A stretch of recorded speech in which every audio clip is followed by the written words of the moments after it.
Killer dad Chris Watts is now blaming his former mistress Nicole Kessinger for his decision to brutally murder his wife, unborn son, and 2 little girls. And he only now refers to Nicole Kessinger as Jezebel. At 39 years old, Chris Watts is being held in a small cell at Dodge Correctional Institution, serving a life sentence. So please subscribe and let's talk, because this is all very new information about Chris Watts. Dylan Tallman, a fellow prisoner, befriended Chris Watts in prison, and the two allegedly became very close. At some point, Dylan crossed paths with Chris once they both ended up in the same prison, and allegedly, they were both considering themselves twin spirits to one another and decided that they were going to start a book series together called God's Plan. Once Dylan was released from prison, he then released 3 books by himself. Now, book number 1 had terrible ratings, so I didn't even waste my time. What it was about allegedly was Dylan and the Bible. Naturally, I was interested in the portion that involved Chris Watts, so I decided to read Dylan's 2 following releases, and that was completed. Today, I'm going to share what I've learned.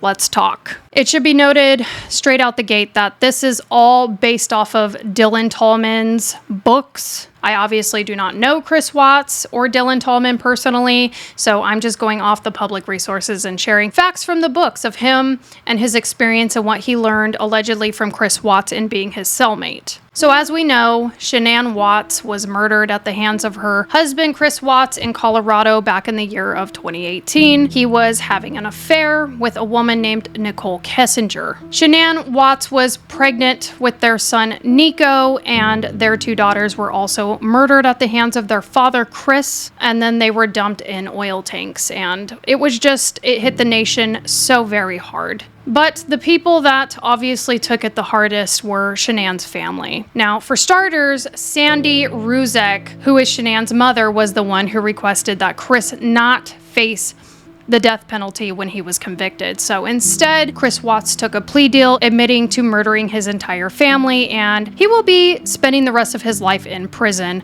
as we know so far. Now, nobody likes a man that hurts women or children, so eventually Chris was moved out of the state of Colorado for his own safety. Dylan says that Chris was holding back information regarding mistress Nicole Kessinger's involvement in the murders of his family, and that is what he talks about in his series that he released. Dylan says the whole thing kind of started when he started asking Chris legal questions. Why did you sign a plea agreement for maximum punishment? Chris told Dylan, "Well, I was told to. Otherwise, I was facing the death penalty out in Colorado." So Dylan had encouraged Chris to fight this legally, but Chris ended up telling Dylan that he feared doing so because if they retried him, then he could be going back to Colorado. And then there he would have to relive everything, and worse for him, people want him dead in Colorado for the crime he committed. Now this is where Dylan reveals what Chris had to say of what really happened back in 2018 when it came to murdering his family. Chris Watts would tell Dylan, "My wife Shanann came home. Allegedly, Cece was fussy and couldn't sleep. So upon entry to the home, it sounded like Shanann was said by Chris to end up heavily medicating Cece. But also upon arriving home, Shanann was aware that Chris had been having an affair. So Chris tells Dylan that Shanann got angry enough that she attacked him while having access to a knife, and that Chris had to self-defend. He said that he didn't mean to strangle her to death. He said it was an accident. Afterward, he declared that he called Nicole Kessinger his Jezebel and confided in her about what he had just done, and that Nicole had promised that she would help hide the crime to protect Chris. Right away, according to Chris, telling this to Dylan, Nicole was said to have instructed Chris to hide Shanann's body. The book then chimes in a little bit about Dylan and the times that Chris remained calm and seemingly full of faith in prison, and, all the fights and the punishments and just the darker territory of criminals that you're surrounded by when you're in prison. He kind of highlights Chris to stand out as a very peaceful man of the Lord. Dylan's words. Then he continued regarding the dynamic of Shanann and Chris Watts. Look, I can't remember a lot. I didn't intend to kill my wife. It wasn't my goal as everyone thinks. Yeah, we fought over money and small things, but we loved each other. I used to be a pushover with no backbone. I never meant to kill my wife. She attacked me. He paused, and I asked, "What do you think made her attack you?" Chris said, "She found out about the mistress and she tracked my spending. I don't know if she was more mad about the money or the affair. However, she was upset. She was going to kill me. My older daughter woke up and then she was asking about her mom. I told her to get her sister and that mommy was in a dark sleep. We needed to go get her some help. Like I was telling you last time, bro, I was numb. I was on autopilot. I just lost the love of my life, my wife. I was so in love with Nicole at the time. I knew about being in love with two women at the same time. You can only choose one. Why didn't you call the police? You called your mistress, bro. You might not even be here if you had done that. I didn't know what to do. I'd never been in trouble, he said. Somebody had to have helped you because you wouldn't have known what to do to your own family, I told him. He said, look, it's hard to explain. I went to work at the normal time. The neighbor's camera saw this. I confessed already. So what good is it going to do? He pointed out. You remember how I told you about Jezebel being evil? I do, I answered. Was he trying to tell me that his mistress told him to kill his wife and kids? I thought about this while waiting for him to continue.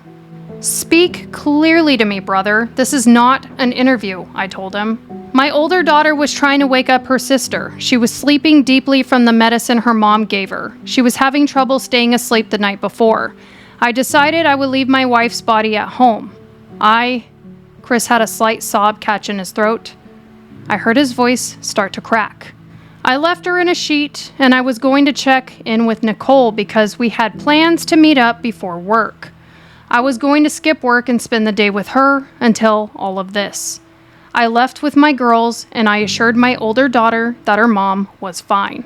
I lied to her. My younger daughter was sleeping.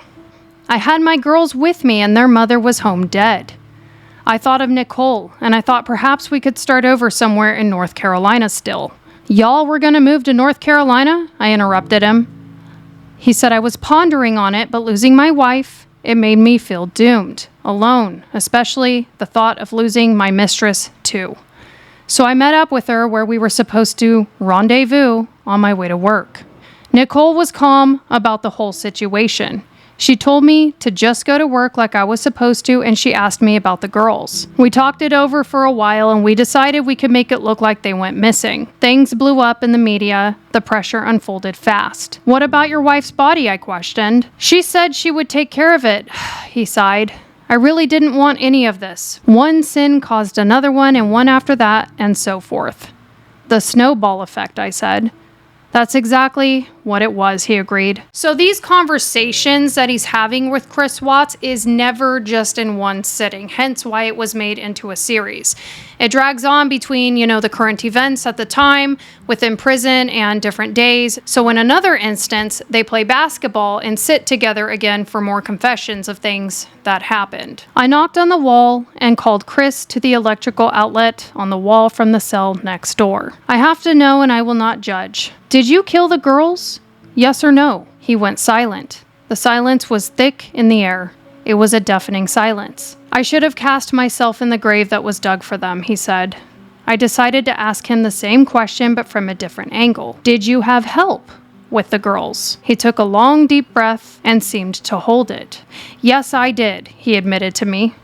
Jezebel, I asked. Yes, Chris answered. So Dylan says that this whole thing left him feeling really confused, basically believing that Chris didn't belong in prison alone, and that Nicole Kessinger should be also held accountable. Chris expressed to Dylan that he loved his children immensely, and the book gets into it in great detail, which I do agree that being a parent is wonderful, but I don't have the heart to place Chris's words here to define what being a parent and loving your children looks like. It wouldn't be right. So moving along, Chris addresses signing the big house over to Shanann's family, kind of what was holding him back, and at the time when he did that, because he owed them a lot of money. I was on the phone with some lawyers about signing my house over again, he said.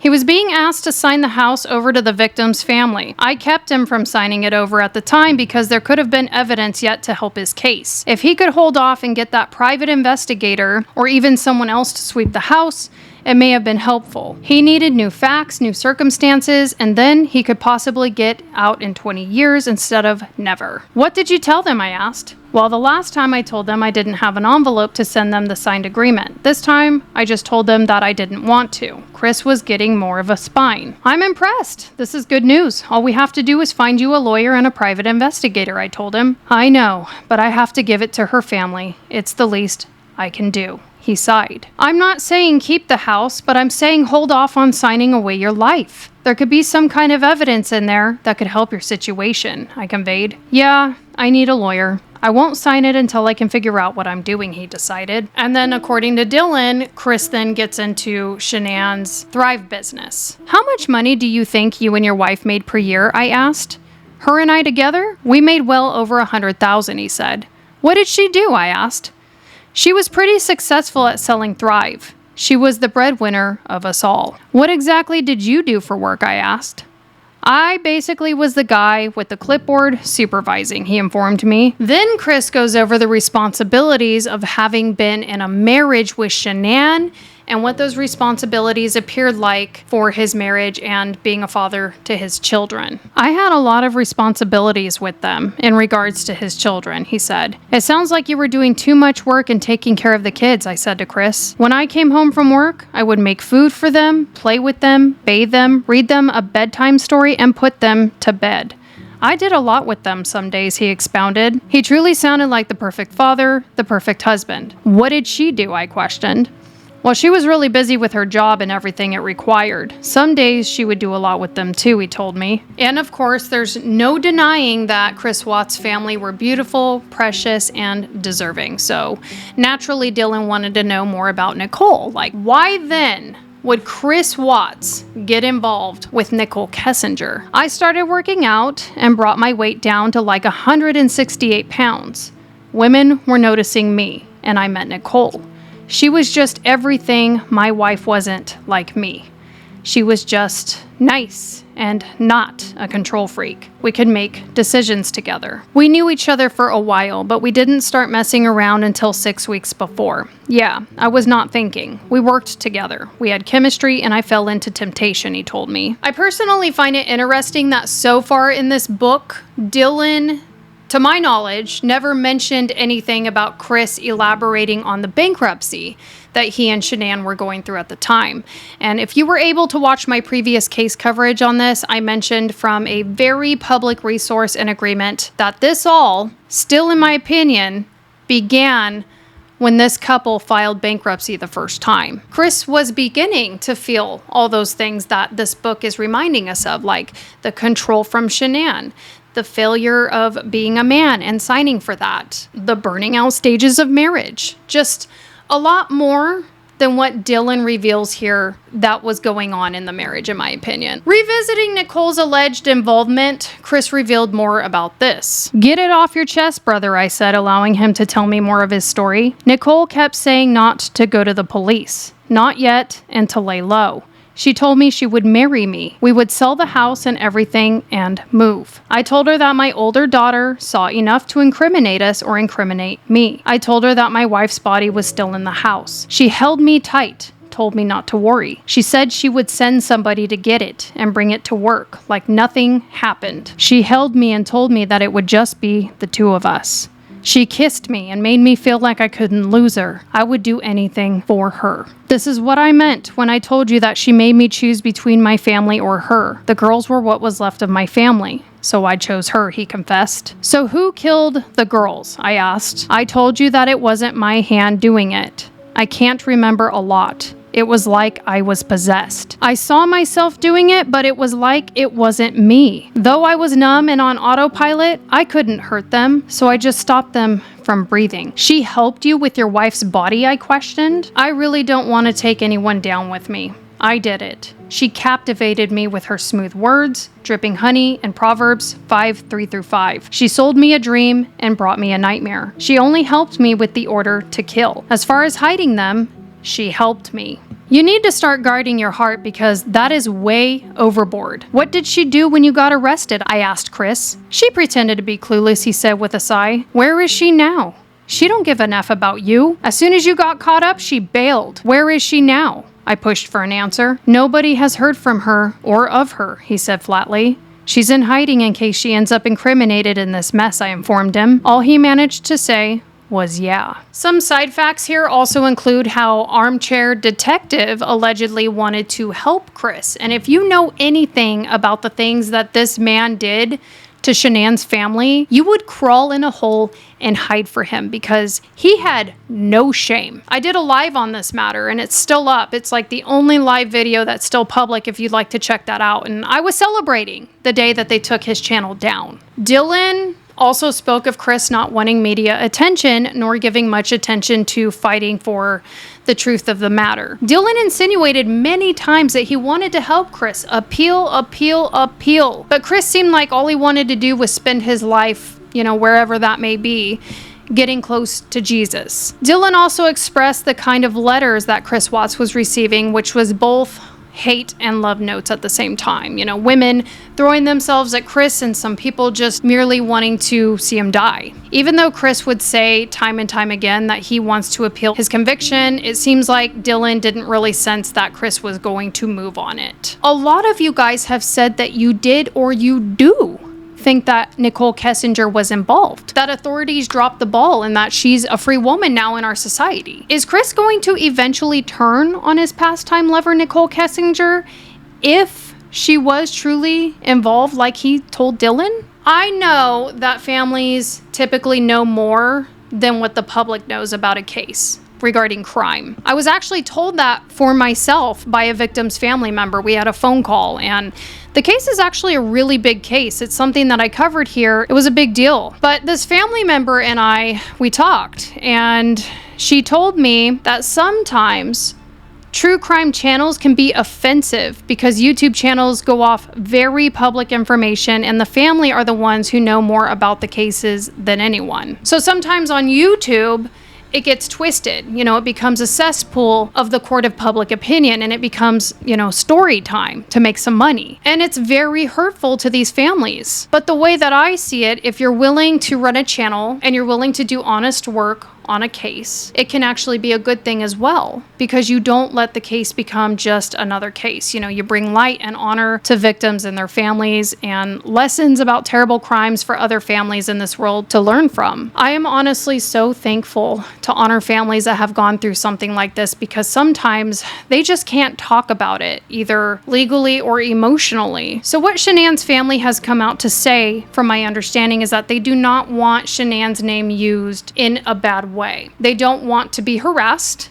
And they have said on Dr. Phil, last thing that I know of regarding Nicole Kessinger's involvement, that they did not think that she was involved past any mental grooming on Chris Watts at the time. They did not admit to thinking that she helped in any way. However, then you look at her footage and the different lies and the alleged pinging of the cell phone and, how quick she was to go meet with authorities right away. What's really important to me to address is that I will forever support Shanann's family first and foremost. And I think that some of this information from Chris Watts or Dylan himself is fabricated in this book on Chris's behalf, things that he was saying. I don't think that Shanann, pregnant, went at Chris with a weapon or a knife. I just don't see that. Do I think that there was a potential spiritual spell or some kind of dark hypnotism he could have been under? For sure. So here's an actual post from Sandy Ruzek, which is a credible source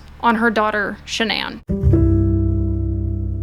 She never spoke ugly of anyone. She never cursed. She never did drugs of any kind. She never lied or stole from anyone. She was never arrested. She never had DSS called on her. She never cheated on her husband. Everything on the internet is a lie, made up, to get views and money from you to help spread hate. My family was taught to respect others. We don't judge. It's not our place. Only God can judge his children. She was a great mother, a wonderful wife to the wrong person. I am so sick of the bashing on my family. When you stand before God, remember, you can't lie. Try getting out of that one. The Lifetime movie was all lies. They never knew my daughter. Netflix was the truth.